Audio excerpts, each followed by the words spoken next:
Olá, eu sou Emerson Natividade.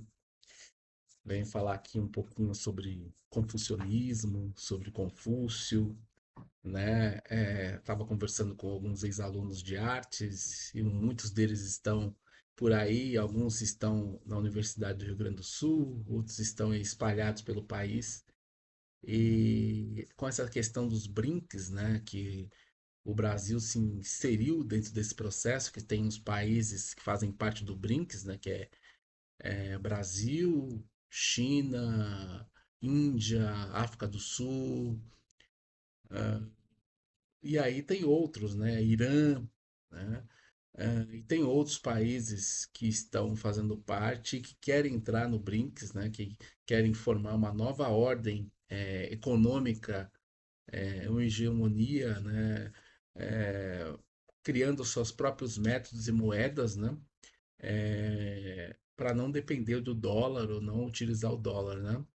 Então, dentro desse processo, está se estudando muito, né, até pelo mercado, pela invasão chinesa, né, na economia brasileira e na economia mundial de uma forma geral, né? O nosso presidente foi falar justamente no G7 em relação a isso, a importância hoje da China no mundo em relação à economia, né? E fazendo aquilo que no passado poucos queriam fazer, que era auxiliar a África na questão de construir estradas, construir prédios, né?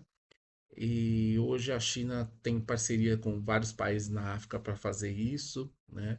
E a mão de obra, os produtos são mais baratos, tem produtos também caros, né? Isso vai de acordo com a qualidade daquilo que se busca no mercado, né? Então, falar um pouquinho de como esse sistema ele se iniciou ali, né? O Confúcio ele nasceu entre 551 antes de Cristo e viveu até 479, tá? E dentro desse processo todo, né, o Confúcio era um filósofo, era político, né? E ele trabalhava na questão social, né? E dentro desse processo chamado confucionismo, que é um sistema filosófico, moral e ético chinês, né? E vem a partir desses ensinamentos de transformar a sociedade. Ele não queria nada dentro de um processo dogmático ou de um processo de crença, e sim de um processo social, ou seja, essa filosofia ela vem de um conceito social, mas ele também traz algo espiritual, de conexão, né? Mas se baseando na ética, na moral, né? Então, dentro desse processo, né, focado nas virtudes, na harmonia, social, no respeito e na retidão aos ancestrais. Ele moldou profundamente a cultura, a política e a educação daquele país, né? E fez com que todo o leste asiático fosse se transformando. E eu estou falando isso já há mais de 2000 anos atrás, porque foi bem antes de Cristo, né? Então, esse princípio do confucionismo se baseia em cinco premissas, né? O reino, que é a benevolência, amar ao próximo e à humanidade, tratar aos outros como gostaria de ser tratado. Isso a gente tem uma relação, né, com aquilo que Jesus nos trouxe, né, quando ele fala amar ao próximo como a si mesmo, não faça para o seu próximo aquilo que não gostaria que fizesse para você, né? Então, dentro dessa premissa da benevolência do reino, né, dialoga, né? O Li, que é rituais e ordens, né? A importância da etiqueta e dos bons modos e do respeito às tradições de manter a sociedade em harmonia social, né? É, o Xiao, que é a piedade filial, né? O respeito, a obediência, o cuidado profundo com os pais, os mais velhos, os antepassados. Isso é extremamente importante, principalmente quem trabalha ou já fez sessão de constelação familiar sistêmica, né? O Bert Hellinger, alemão, né? Ele que criou esse sistema, né? Ele essa vivência, ele fala muito dessa questão, né, de a gente respeitar os nossos pais, nossos avós, ou seja, eles têm uma importância maior porque eles vieram antes, né? Eles vieram antes de nós, né? Então, a partir daí, né, através deles, os karmas, né, que é o karma familiar, né? Ele se estabeleceu não hoje, mas já antes, né, dentro desse processo. Não só karmas, mas virtudes também dentro da questão familiar. Então, eu estou fazendo uma correlação para a gente entender um pouquinho mais. O, o I, que é a justiça, né? Agir com retidão, moral, fazer as coisas da maneira mais certas, independente das vantagens pessoais, né? Procurar governar ou ter justiça de amparo ético, moral, né? Sem olhar se é um colega, se é um amigo, se é alguém próximo, né? Dentro desse processo. E o Z, que é a sabedoria, né? A busca contínua pelo aprendizado, né?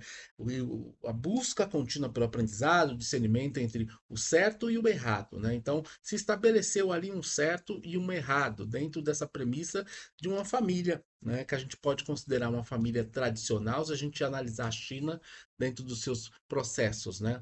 E ele estabeleceu respeito entre a forma como as pessoas pensam e a forma como as pessoas querem levar a vida. Então, a gente pode estender isso para outras coisas se a gente quiser, né? Agora, é claro que se a gente olhar para 2000 anos atrás, antes de Cristo, e olhar para a China, pelos processos de transformação que passou e passou por vários processos de transformação, muitas coisas foram desvirtuadas, né? Mas a base do sistema é, político chinês é a filosofia de Confúcio. E essa filosofia é baseada na moral e na ética. E muitas das vezes a gente pode questionar isso com os governantes que passaram por isso, passaram pela China durante esse período, né? Mas procura-se seguir fielmente esses princípios, essas premissas, né? É, a gente não sabe, né, pela distância, por tudo que acontece, como se encontra, né, hoje, né, o governo chinês, né? A gente sabe um pouco mais do que sabia antes, mas não tudo, né? Porque a China é um país muito grande, superpopulacional, ou talvez a maior população, não, talvez não, é a maior população do mundo hoje, né? Eu acho que tem ali disputando com a Índia, né? Dentro desse processo. Então a gente sabe que a economia lá é estável, é um regime socialista, ah, tem suas questões em relação ao capital, né?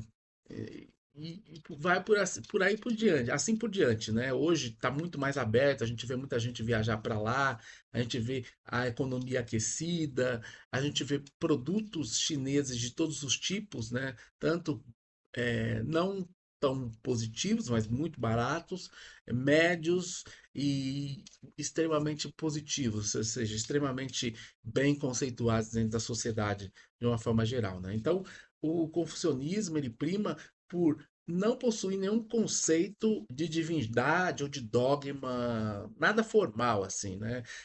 Ou uma igreja institucionalizada, não. Vem de preceitos humanistas, né? Daquilo que é de origem do ser humano, né? A ética e a moral é do ser humano, né? São princípios que todo governo deveria, segundo Confúcio, seguir, né? Porque ele vê o governo, o Estado, como uma grande família, ou seja, uma grande família que cuida das famílias menores, né? E não as oprime, não as subjugam, né? E é claro, tem a forma, tem a cultura, né, do chinês, né? E é importante a gente falar sobre isso porque a gente tem visto muitos chineses chegando ao Brasil, a gente tem visto a economia brasileira muito aquecida. Hoje, o principal braço, o principal parceiro do Brasil é a China, né? Então, é importante sempre a gente falar de onde vem essa filosofia. Por mais que hoje seja distorcida ou não dentro desse processo, é, é importante a gente perceber que começou ali com o filósofo político Confúcio, né? Então, se tem vários, ele não deixou nada escrito, mas sim era uma filosofia muito mais, se a gente pode fazer uma similaridade com os griots africanos, né? Da oralidade, né? Isso é muito importante. Mas tem os escritos dos seus discípulos, né? Os Anacletos de Confúcio, né? Que são discípulos de Confúcio que deixaram os pensamentos dele, a filosofia, a forma de como agir nesses escritos, né? Então é importante a gente olhar para isso. Eu, para dizer a verdade, ali em 1999, 1998, por ali, eu comecei a me interessar pelo confucionismo, mas como uma filosofia de vida e não como. Então, assim, eu descobri primeiro o confucionismo. É, para saber de onde vem essa filosofia, que ela vem através de Confúcio, eu fiquei sabendo depois desse processo. Então, para mim, foi bem gratificante estudar depois o filósofo, né? Antes a filosofia, né? Mas entendendo que esse princípio ético, moral, de respeito, de ser verdadeiro e não e primeiramente não é com o outro, é com você mesmo, né? Porque se você está mentindo para si mesmo, né? E depois você vai se socializar, né? Ter aquela empatia com o seu próximo, como lidar com isso, como trabalhar com isso. Então, eu achava isso muito interessante. Então, eu descobri esse processo do confucionismo, né? Mas eu tinha uma busca, e sempre tive, né? E quem me conhece sabe, em relação às conexões espirituais, né? Então, do confucionismo eu já migrei logo para o taoísmo. Então, é, essas coisas foram fazendo um pouquinho mais de sentido para mim dentro dessa questão do tal, da natureza, né? Esses processos, esses princípios, né? Mas não que o confucionismo não trabalhe isso, né? Eles trabalham essa questão da conexão da natureza com as divindades. Quando a gente fala divindade, é o espiritual, né? E não da forma como a gente está acostumado aqui no Ocidente, né? De crença, de dogma, de uma série de coisas, né? E isso foi impregnado, né? Por os imperadores romanos na época, né? Quando criaram ali a Bíblia Sagrada, né? O Constantino, né? E os imperadores queriam, porque queriam manter a população, o povo ali, né, na sua batuta, no seu cajado, né? Então teriam que pensar daquela forma, teriam que ter um controle maior. Daí nasceu a igreja, né? Essa é uma realidade. A igreja ela serve hoje como uma ligação com a espiritualidade? Com certeza, né? Porque a fé de cada um, ela é inata a qualquer tipo de dogma ou situação. Mas essas coisas aconteceram e estabeleceram, né, esse processo, tanto é que as cruzadas, o que foi as cruzadas, né? Se matou em nome de Jesus Cristo, né? Que é um absurdo, né? E quem não comungava com os dogmas católicos eram exterminados. Então, e nem por isso não acreditavam em Deus, né? Tinham uma outra forma, um outro conceito, um outro olhar, né? E a gente está vendo isso, né? Muitas bibliotecas foram queimadas na época, muitos lugares, em todos os lugares do mundo que a gente possa imaginar, no Egito, na Grécia, né? Muita coisa foi queimada. E hoje a gente vê que ainda se achou, tem achado alguns papiros aí que foram escondidos, né? Foram enterrados, né? Em montes, pelo mundo, né? Seja no Egito, né? Na biblioteca lá de Nag Hammadi, ou na Grécia em algum lugar, né? A gente percebe que tem se achado alguns papiros aí. Então a gente tem que ficar antenado a essas questões que foram escondidas de nós, né, de alguma forma, e voltar para o eixo, voltar para o caminho, voltar para a nossa caminhada evolutiva, né? Isso é fundamental para que a gente possa continuar caminhando, né, enquanto pessoas, né? Então, trazendo aqui dentro desse vídeo uma reflexão breve sobre Confúcio, sobre esses 5 princípios que ele traz e que dialogam diretamente com narrativas, pensamentos, ensinamentos que Jesus nos trouxe, né? Então, assim, não era uma figura extremamente religiosa, né? Era um filósofo, era um político, mas que tinha como princípios a ética e a moral e procurava passar esses princípios adiante, como ética, moral, sinceridade, né? porque só assim a gente poderia construir um mundo melhor. E por que que veio isso a partir de Confúcio? Porque aquele momento na China era um momento muito difícil, né? Era um momento onde a China vivia muitas guerras civis, né? E tinha divergências de todos os níveis, né? Então era importante ter alguém que norteasse, permeasse, trouxesse um senso, um equilíbrio para aquela sociedade. E o Confúcio ele nos trouxe isso, ele direcionou esse processo, né? É, para muitos o mestre Kong, né? E assim por diante, tem várias nomenclaturas aí, mas é importante a gente entender um pouquinho sobre essa filosofia, essa cultura, né, chinesa, através de Confúcio, através dos sistemas políticos da China, né, que estão diretamente ligados à filosofia de Confúcio e à sua vivência na prática como filósofo e como político. E claro, a China é um país muito mais antigo que o Brasil, né? Mas tem algumas coisas que nós podemos aprender com eles. Assim como nós também queremos aprender muitas coisas com os americanos, com os franceses, nós herdamos muitas coisas, né? Desde o período de como fomos colonizados pelos portugueses, né? E hoje na escola há aquelas questionamentos: será que o Brasil foi descoberto ou foi invadido, né? E a gente percebe o quanto isso polariza as opiniões, né? Eu vou deixar em aberto aqui para a gente analisar, mas eu acho que cabe uma reflexão profunda por tudo que aconteceu aqui. Eles chegaram antes de 1500, 1500 foi uma data ali, né? Que eles colocaram, né, acho que para ficar mais bonito dentro desse processo, né? Mas já tinha gente aqui, já tinha os índios, né?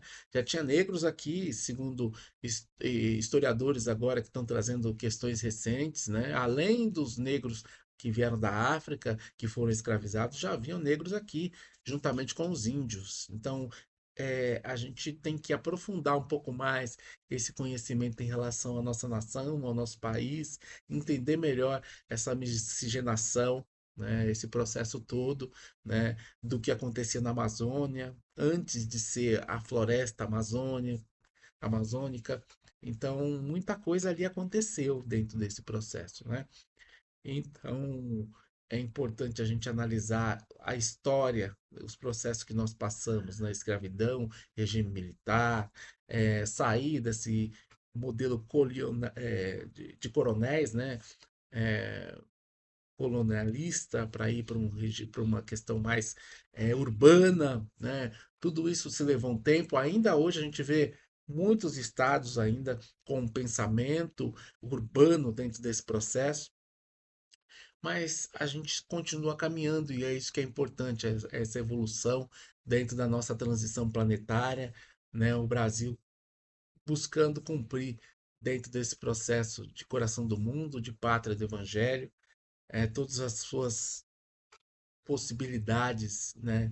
Mas a gente não pode deixar, né, debaixo do tapete a nossa história, né? Ainda nós somos explorados, por exemplo, pela Inglaterra, que ainda vem aqui pegar o nosso ouro e levar para lá, né? É importante a gente todos fazerem esse passeio, né? Por Ouro Preto, Mariana, essas cidades históricas de Minas Gerais, que é maravilhoso e traz muito conhecimento, né? A gente entender um pouquinho mais. Muitos brincam lá que é hoje o futebol mais rico do mundo e mais famosa, que é a Premier League, né, que é a liga inglesa, paga pelo ouro brasileiro, né? Então é importante a gente refletir sobre algumas coisas, né?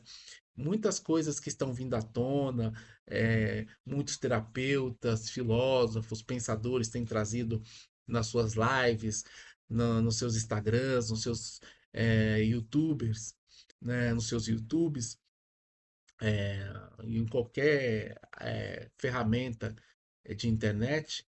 É importante salientar que muitas das coisas que são trazidas têm um cunho preciso, uma origem precisa e às vezes até dados científicos, e não são falados pela mídia oficial, né? Que a gente pode chamar de mídia, entre aspas, oficial, aquela que está sempre aí dentro da nossa casa, né? É só a gente ligar a TV, a gente vê aí jornal X, jornal Y, emissora X, emissora Y, né? Não se fala em relação a isso, só se fala em relação à violência, questão econômica, né? Que é importante, porque dessas emissoras elas colocam o seu dinheiro em bolsas de valores é, lá fora, principalmente a Bolsa de Valores americana, né? E dependem desse processo, né? E defendem essas questões. Então, não é sempre tudo que se traz, não é sempre tudo que se fala.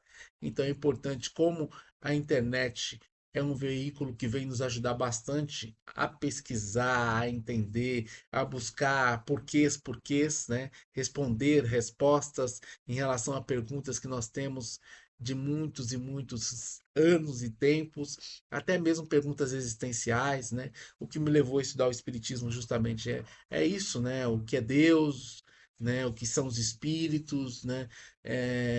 De onde viemos e para onde vamos, o que são as dimensões, né? As leis naturais, né?